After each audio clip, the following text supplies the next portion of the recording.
का ये सेशन बहुत ही खास NCET 2026 एग्जाम डेट जैसे जैसे करीब आती जा रही है, आप सभी बच्चों में हलचल बढ़ती जा रही है। क्या स्कोर होगा, क्या कट ऑफ होगा किसी इंस्टीट्यूट का, कैसे एडमिशन हो पाएगा, नहीं हो पाएगा। बच्चों, आप सभी की प्रॉब्लम्स को मैं समझती हूँ, आपके मन में जो हलचल बनी हुई है आई कैन अंडरस्टैंड।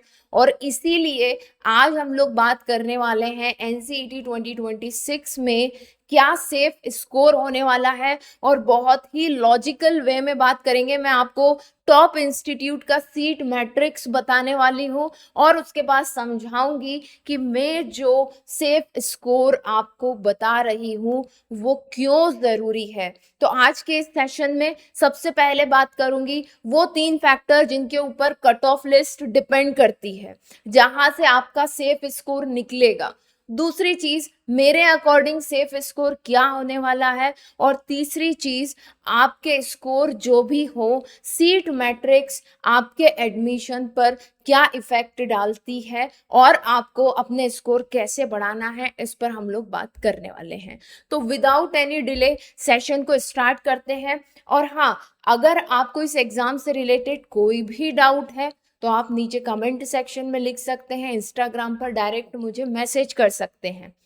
कैरियर से रिलेटेड, एग्जाम से रिलेटेड, अब इस सेशन को देखने के बाद आपके मन में ये बात नहीं आनी चाहिए कि फला जगह का कट ऑफ क्या होगा। आपको आज एक सेफ स्कोर मिलने वाला है, उस सेफ स्कोर तक आपको पहुंचना है, यही आपकी जिम्मेदारी होने वाली है। तो चलिए स्टार्ट करते हैं। NCET एग्जाम की तैयारी कर रहे हो तो चैनल को जरूर सब्सक्राइब कर लो, बहुत इंपॉर्टेंट सेशंस चल रहे हैं। And yes, Telegram and WhatsApp channel को भी ज्वाइन कर सकते हो to get the regular update.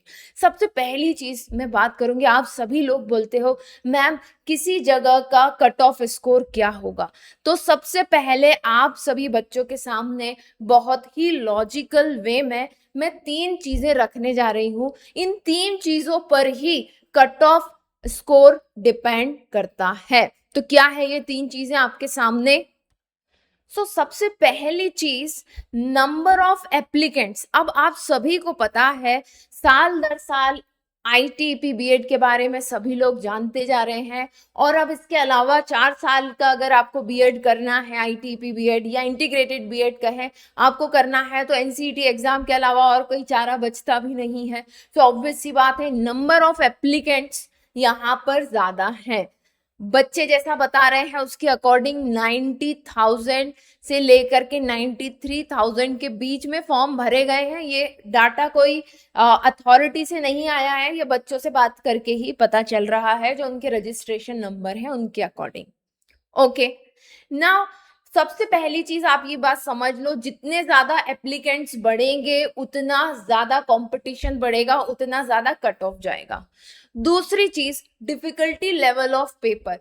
जैसा कि हम लोग देख रहे हैं साल दर साल NCET एग्जाम का डिफिकल्टी लेवल तो बढ़ता जा रहा है ना, प्रीवियस ईयर के कंपैरिजन में बढ़ता जा रहा है। अगर मैं इसको CUET से कंपेयर करूं तो CUET के कंपैरिजन में इसका कॉम्प्लेक्सिटी या डिफिकल्टी लेवल कम है। But yes, year by year NCET exam का डिफिकल्टी लेवल तो बढ़ रहा है, ये बात तो पक्की है। अब बात करते हैं number of seats institute wise, है ना, number of seat institute wise, जो कि थर्ड फैक्टर है। बच्चों, नंबर ऑफ सीट ओवरऑल तो बढ़ चुके हैं, ओवरऑल तो बढ़ चुके हैं। 25,000 के अराउंड जा रहा है इस बार नंबर, कितना, 25K सीट्स। बट बच्चों एक चीज आप ध्यान दो, जो टॉप इंस्टीट्यूट है, जो टॉप इंस्टीट्यूट है वहां तो नंबर फिक्स्ड है, और कोई बहुत ज्यादा गवर्नमेंट या सेंट्रल यूनिवर्सिटीज नहीं बढ़ी हैं। जो बड़ी है वो प्राइवेट प्लेयर्स या प्राइवेट इंस्टीट्यूट हैं। Okay, so still top institute की जो सीट्स हैं वो फिक्स हैं, वो फिक्स है, बहुत ज्यादा कुछ इंक्रीज नहीं हुआ है।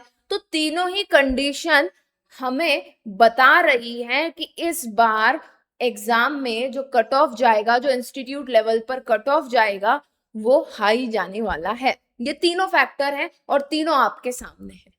अब इसमें आपके हाथ में क्या है, आप अपनी तरफ से क्या एफर्ट लगा सकते हो। आप अपनी तैयारी को अच्छा कर सकते हो। ओके, अब आप मेरी बात सुन करके कहेंगे कि हाँ मैम अच्छी तैयारी करेंगे हम, बट स्कोर क्या होना चाहिए, स्कोर पर आते हैं। ठीक है, सेफ स्कोर की जो मैंने बात कही है, सेफ स्कोर क्या होना चाहिए, चलो तो इसको सुनो। सबसे पहली चीज तो जैसे ही आप ये सुनते हैं, अपना टारगेट स्कोर आपको नीचे कमेंट सेक्शन में लिखना है। ठीक है, ये काम जरूर करना, सभी लोग करना, ताकि एक आइडिया लग जाए कि बच्चे कितने डेडिकेटेड हैं। जो लिखेगा, जो इतना एफर्ट डालेगा ना, तो समझना कि वो उतना पैशनेट है। ठीक है, तो according to me safe score, safe score है बच्चों 460। ये स्कोर एक ऐसा स्कोर है, 460 मार्क्स, ये एक ऐसा स्कोर है that can give you a seat in a top institute. एक टॉप इंस्टीट्यूट में ये आपको सीट दिलवा सकता है इन द फर्स्ट लिस्ट। ठीक है, तो आपको कोशिश क्या करनी है, 460 से मेरा मतलब क्या है, क्या 460 ही ले आना है, नहीं, 460 से ऊपर लाने की कोशिश करो। ये तो मिनिमम नंबर हो गया है, तो मैंने अपनी तरफ से आपको सेफ स्कोर कट ऑफ बता दिया कि बेटा 460 तक तो होने ही चाहिए, इसके ऊपर हो तो बहुत अच्छा है, इसके ऊपर हो तो बहुत अच्छा है। 460 से 520 के बीच में अगर आप नंबर ले आते हो, that is the perfect score to get admission in first list. अब लो एक नई बात सुनो, फर्स्ट लिस्ट, अब मैं ऐसा क्यों कह रही हूं फर्स्ट लिस्ट, अब एक बात ध्यान से सुनो। ओके, ये नोट कर लिया, कमेंट सेक्शन में जरूर लिखना आप क्या टारगेट कर रहे हो, या आपको अपनी तैयारी किस लेवल की लग रही है ना, ये जरूर लिखना नीचे कमेंट सेक्शन में। अब 460 से 420 वालों का ही नाम आएगा क्या, ऐसा बिल्कुल नहीं है, उससे कम मार्क्स वालों का भी एडमिशन होगा, पर उन्हें प्रॉब्लम कहाँ आएगी उसको मैं बताने वाली हूँ, उस पर बात करने वाली हूँ। देखो जरा यहाँ पर, जैसे ही आपका रिजल्ट आता है, ठीक है, आपका रिजल्ट आएगा, एनसीईटी का रिजल्ट आ गया, रिजल्ट के बाद जो है इंस्टीट्यूट एडमिशन फॉर्म रिलीज करेंगे। ठीक है, वो आप फिल करोगे, फिल करते समय आप बताओगे कि किस मेजर सब्जेक्ट के लिए आप उस पर्टिकुलर इंस्टीट्यूशन में एडमिशन चाहते हो, ये आपको तब सिलेक्ट करना होगा। ठीक है, और जिसमें आपके नंबर ज्यादा आएंगे, जिस डोमेन सब्जेक्ट में आपके नंबर ज्यादा आएंगे, उसमें चांसेस ज्यादा है कि आपका नाम लिस्ट में आ जाए। ये फिल करने के बाद बेटा लिस्ट रिलीज होगी, है ना, कौन सी लिस्ट रिलीज होगी, सिलेक्शन लिस्ट।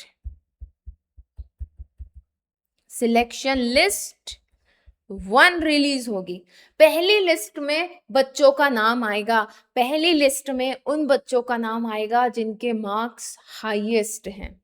ठीक है, और एक चीज और ध्यान रखना, जब ये एडमिशन फॉर्म रिलीज होते हैं ना, तो ये आप जो फॉर्म फिल करोगे ये फ्री नहीं है, मिनिमम 500 रुपीज तो मेजोरिटी ऑफ इंस्टीट्यूट में लगते हैं, किसी किसी में 200-300 लग जाते हैं, बट मेजोरिटी में तो 500 रुपए लगते ही लगते हैं इस फॉर्म को फिल करने के। ठीक है, तो ये फॉर्म आपने फिल करा, फिर सिलेक्शन लिस्ट 1 आई। अब जिसके नंबर 460 से 520 के बीच में थे, तो 99%, तब भी मैं 100% नहीं कह रही हूं, 99% तो उसका एडमिशन पक्का ही है। तो जिसके नंबर 460 से 520 के बीच में आए ना, वो चैन की नींद सोएगा जब तक लिस्ट नहीं आ जाती, तब तक भी मैं, ठीक है ना। और जिसके नंबर 320 है ना, 280 है, इस रेंज में है, वो बेचारा बच्चा बहुत परेशान होगा अगर उसने सपना किसी गवर्नमेंट या टॉप इंस्टीट्यूट का देख रखा है। क्यों होगा परेशान, जरा आप समझो। क्यों, क्योंकि पहली लिस्ट में तो उसका नाम नहीं आया, है ना, आएगा भी नहीं, ये तो ऑब्वियस सी बात है। टॉप इंस्टीट्यूट में 360 280 में नाम नहीं आता है, ये तो सब जानते हैं। ठीक है, फिर वो वेट करेगा कि अब सिलेक्शन लिस्ट 2 आए, टू में नाम, अगर सीट बच जाएगी तो टू निकलेगी, लिस्ट टू निकलेगी, नाम आ गया तो ठीक है, नहीं तो फिर लिस्ट थ्री अगर निकलती है तो लिस्ट थ्री की वो रास्ता देखेगा। समझ में आई बात? अब ये जिसके मार्क्स कुछ इस तरह के हैं, मतलब कि 250 से लेकर के 350, इस रेंज में अगर किसी के मार्क्स हैं तो उसको प्रॉब्लम क्या आएगी कि वो एक दो इंस्टीट्यूट नहीं, उसको 7-8 इंस्टीट्यूट में अप्लाई करना पड़ेगा, 7-8 और ज्यादा इंस्टीट्यूट में भी उसको अप्लाई करना पड़ सकता है। ठीक है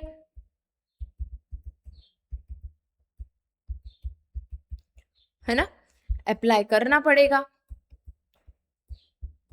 अब जब ये अप्लाई करेगा तो 7 से 8 इंस्टीट्यूट मल्टीप्लाई बाय 500 लगा लो, 8×5 = 40, 4,000 रुपए के तो वो फॉर्म ही भर देगा। तो एक समस्या यहां पर ये आएगी, कम मार्क्स हैं तो ज्यादा इंस्टीट्यूट में अप्लाई करो ना, क्योंकि चांसेस कम हो गए आपके एडमिशन होने के। तो अब आपके ज्यादा रुपए भी, इधर भी रुपए आपके खर्च हो रहे हैं, वो भी एक टेंशन क्रिएट करता है बच्चों को, पेरेंट्स को, क्योंकि फीस तो और हाई है ही, वो तो एक अलग ही मैटर है। ठीक है, तो मैं इसलिए आपको कह रही हूं कि बच्चे 460 से ऊपर नंबर लेकर के आओ। ठीक है, 460 से ऊपर नंबर लेकर के आओ।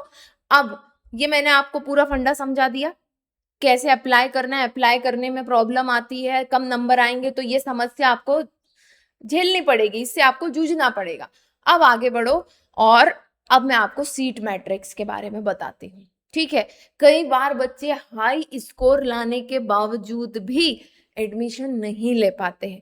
क्यों नहीं ले पाते हैं? क्योंकि इंस्टीट्यूट लेवल पर seat subject wise, category wise but जाती है। ठीक है, तो उसका एग्जाम्पल देख लो जरा, अपने सामने दिखाई दे रहा है, जस्ट सेकेंड।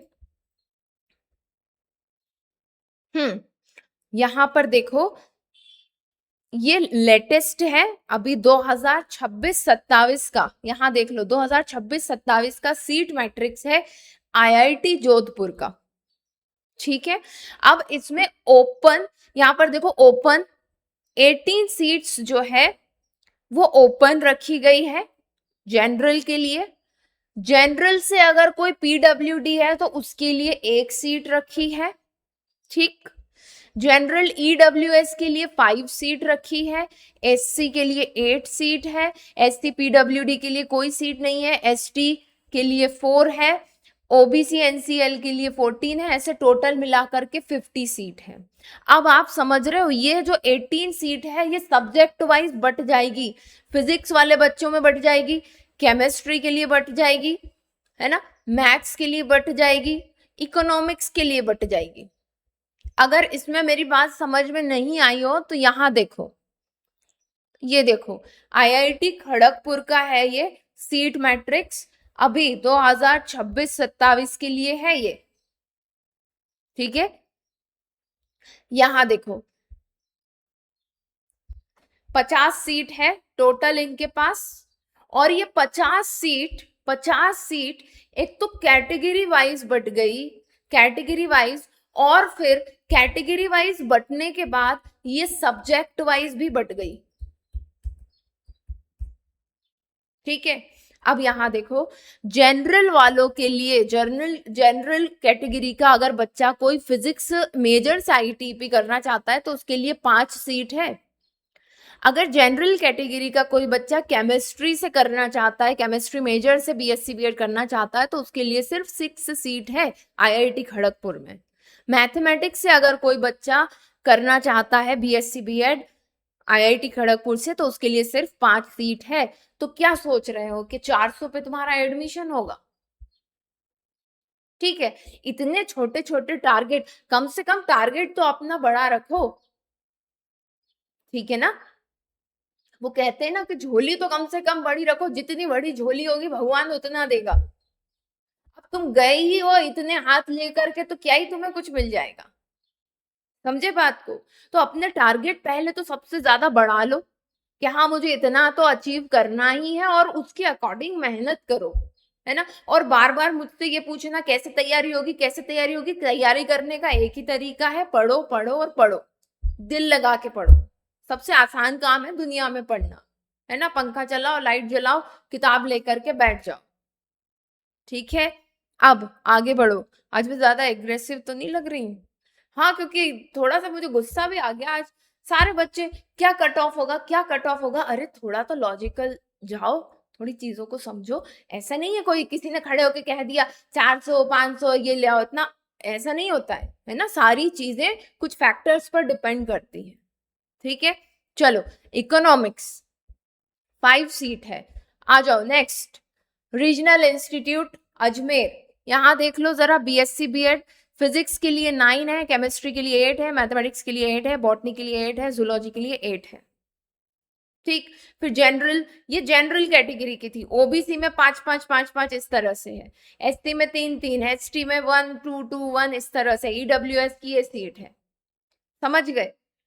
नेक्स्ट, ये बीए बीएड के लिए है सीट। इंग्लिश से सिर्फ जनरल वालों के लिए 4 सीट है। हिंदी अगर जनरल कैंडिडेट करना चाहता है 4, उर्दू से 2, हिस्ट्री से 5, ज्योग्राफी से 6। तो इस तरह अब देखो, जब इतना डिस्ट्रीब्यूशन हो जाता है तो आप क्या एक्सपेक्ट कर रहे हो, है ना। अगर आपको इन इंस्टीट्यूट्स में जाना है तो you have to get a good marks above 460। मान के चलो ये बात, उतने मार्क्स ले आए तो 1 महीना चैन का निकलेगा। नहीं तो अभी जितना परेशान हो रहे हो उससे ज्यादा परेशान हो गए, उस सोच में डूब करके कि मेरा होगा कि नहीं होगा। अब तो मेरे मार्क्स कम आ गए। अभी चीजें आपके हाथ में हैं, है ना। आप तैयारी कर सकते हो, अच्छे से अपने स्कोर को बढ़ा सकते हो, ठीक। ये दिल्ली का है, सीआईई डिपार्टमेंट का। अनरिजर्व्ड के लिए 19 सीट है, ओबीसी के लिए 14 है, एससी के लिए 8 है, एसटी के लिए 4 है, ठीक है।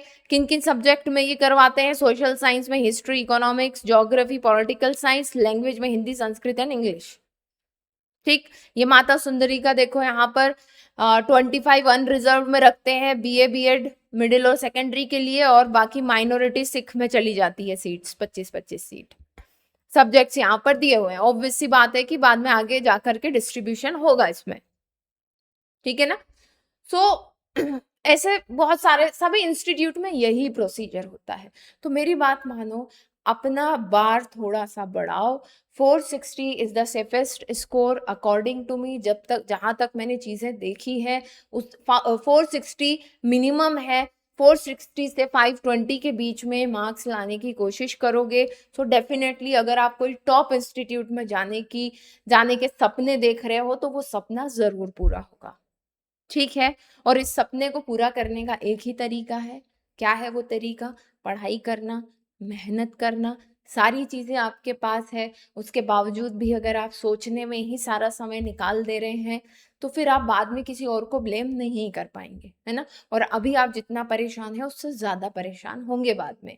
ये बात मेरी समझिए, और बाकी सारी चीजों को भूल करके 10-20 दिन और बचे हुए हैं, पढ़ाई में लग जाओ बढ़िया से। उसके बाद तो इंजॉय ही इंजॉय है, ठीक है। चलो फिर मिलते हैं नेक्स्ट सेशन में, तब तक के लिए best of luck and bye.